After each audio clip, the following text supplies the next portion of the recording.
கர்த்தருடைய பரிசுத்த நாமம் மகிமைப்படுவதாக. இந்த நாளிலும் நாம் வாசித்து கற்றுக்கொள்ள வேண்டிய வேத பகுதி லூக்கா என்கிற சுவிசேஷம் 18ஆம் அதிகாரம் 10வது வசனம். லூக்கா 18:10. அதுபோல மனம் திரும்புகிற ஒரே பாவியின் நிமித்தம் கர்த்தருக்கு ஸ்தோத்திரம். லூக்கா என்கிற சுவிசேஷம் 18:10. இரண்டு மனுஷர் ஜெபம் பண்ணும்படி தேவாலயத்துக்கு போனார்கள்.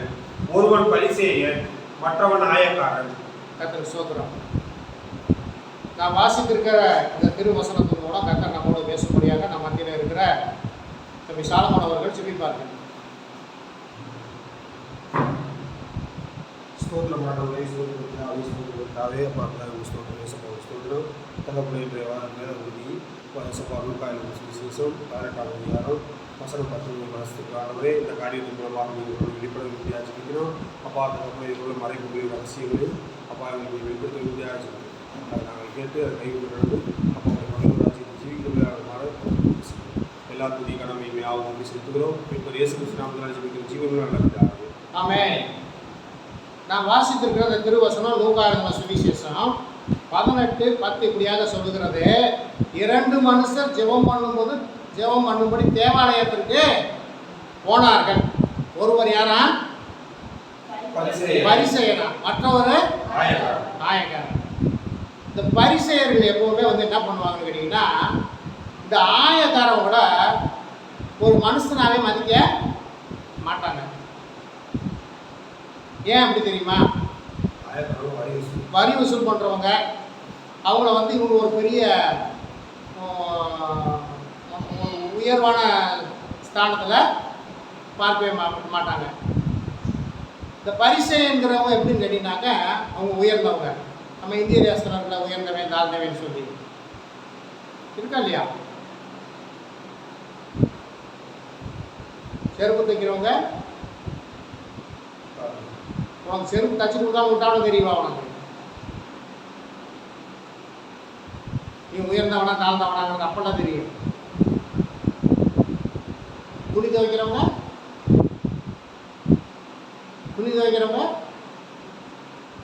தாழ்ந்தவங்க. உன்னை துவைக்காம நார போட்டவனை சரியா வருங்கிறேன்.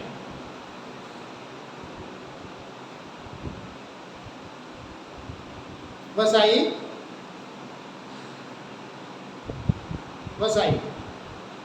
பண்றவங்க யாரு? விவசாயம் பண்றது யாருங்க? உயர்ந்த ஜாதி மட்டமா விவசாயம் பண்றவங்க. விவசாயம் பண்றதெல்லாம் யாரு? கூலி வேலையெல்லாம் யார் பார்க்குறா? இவன் நினைச்சுக்கிட்டு இருக்கானே தாழ்ந்த ஜாதின்னு சொல்லி அவன் தான் அந்த பயிரை பூரா விளைய வைக்கிறான். உன்னை விளைய வைக்க உனக்கு சாப்பாடு கொடுக்காம பட்டி போட்டா உனக்கு தெரியும் இதில் யார் உயர்ந்தவன் யார் தாழ்ந்தவன்னு சொல்லிட்டு. அது மாதிரி அங்கே அதுக்கு சொல்ல வர்றேன். ஒருவன் பரிசேயன், மற்றவன் ஆயக்காரன். அப்போ இந்த பரிசேயன் என்ன பண்ணானா என்ன எழுதி இருக்குது? என்ன எழுதி சொல்ல மாட்டேங்கிறீங்க? பரிசேயன். நீங்க இப்போ பைபிள் வசனத்தை நீங்க பார்க்க மாட்டேங்கிறீங்கன்னு நினைக்கிறேன். என்ன எழுதிருக்கு? பரிசேயன், மற்றவன் ஆயக்காரன்.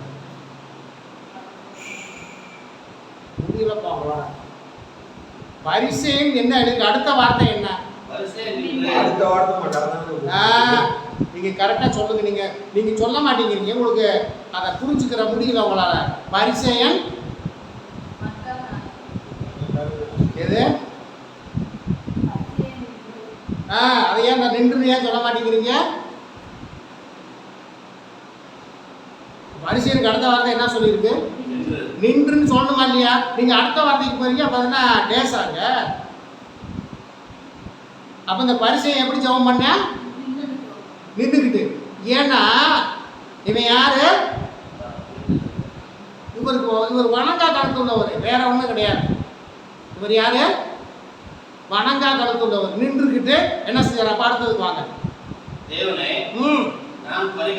பரிகாரர், அநியாயக்காரர், விபச்சாரக்காரர் ஆகிய மற்ற மனுஷரை போலவும் இந்த ஆயக்காரனை போலவும் இராததுனால உம்மை ஸ்தோத்திரிக்கிறேன். இவர் என்ன சொல்றாரு? நின்று தேவனே, நான் பரிகாரர், அநியாயக்காரர், உபச்சாரக்காரர் ஆகிய மற்ற மனுஷரை போலவும் இந்த ஆயக்காரனை போலவும் இராதபடினால் உம்மை ஸ்தோத்திரிக்கிறேன். ஸ்தோத்திரிக்கிறேன் சொல்லியிருக்க மாட்டாங்க. எழுதுனால நான் சோத்தரிக்கிறேன் உடனேன்னு சொல்லியிருப்பாரு, சோஸ்தரிக்கிறேன்னு சொல்லியிருப்பாரு. கர்த்தர் சோத்திரம் கீழே வரட்டும். வாரத்தில் 2 தரம் உபவாசிக்கிறேன். வாரத்தில் 2 தரம் உபவாசிக்கிறேன். என் சம்பாத்தியெல்லாம் தசமமாக செலுத்துகிறேன் என்று தனக்குள்ளே ஜெபம் பண்ணினார். தனக்குள்ளே இப்ப என்ன சொல்றேன்? வாரத்துல 2 தரம் அப்படின்னா 2 தரம்னா எப்படி சொல்லுங்க? 2 தரம்னா எப்படி சொல்லுங்க பாப்போம்.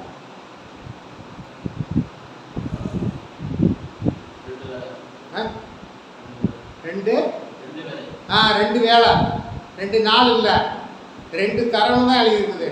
ஒரு நாளைக்கு எத்தனை தடவை சாப்பிட்றோம்? நீ 3 தடவை தான் சாப்பிட்றியா? என்ன ஆமாண்ணா?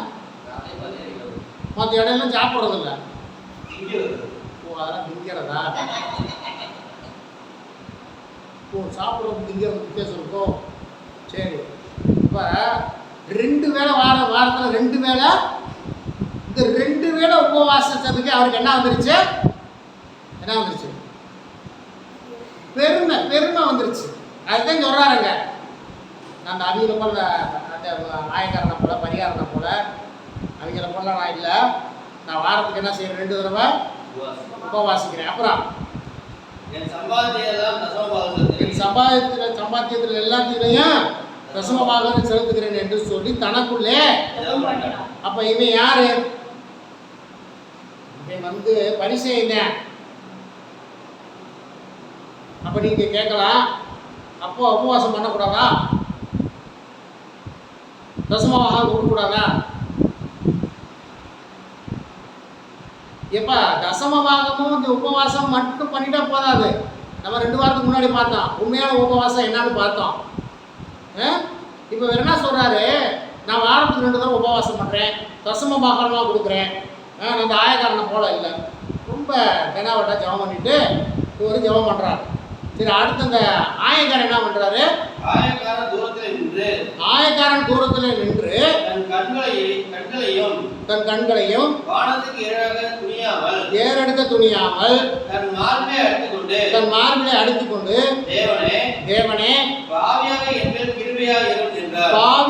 என் மேல கிருபையாயிரும். இப்ப பாருங்க, இவன் ஆயக்காரன் தூரத்தில் நின்று தன் கண்களையும் வானத்திற்கு ஏறெடுக்க துணியாமல் தன் மார்பிலே அடித்துக்கொண்டு தேவனே, பாவியாகிய என் மேல் கிருபையாயிரும் என்றான். இப்ப இந்த மேல அந்த ஆயக்காரை பாவி இல்லையா? மேல அந்த பரிசையை பாவி இல்லையா? அவன் இந்த வார்த்தையை சொன்னானா? இன்னைக்கு ஆவிக்குரிய வட்டாரம் எங்க போய்கிட்டு இருக்கு அப்படின்னு கேட்டீங்கன்னா, நாங்களும் அடிக்கடி இந்த சபையை உபவாசம் நடத்துவோம். நடத்தி என்ன? கர்த்தருடைய வசனத்தை கை கொள்றியா? பெருமை வரக்கூடாது. ஜெபம் பண்றதுலையும் வேத வாசிக்கிறதுலையும் உபவாசம் பண்றதுலையும் பெருமை இருக்கக்கூடாது. இன்னைக்கு ரொம்ப பேர் பெருமைக்காகவே உபவாசத்தை போய் வச்சிருக்கிறாங்க. தெரியுமா உங்களுக்கு? இந்த பரிசேயனை போல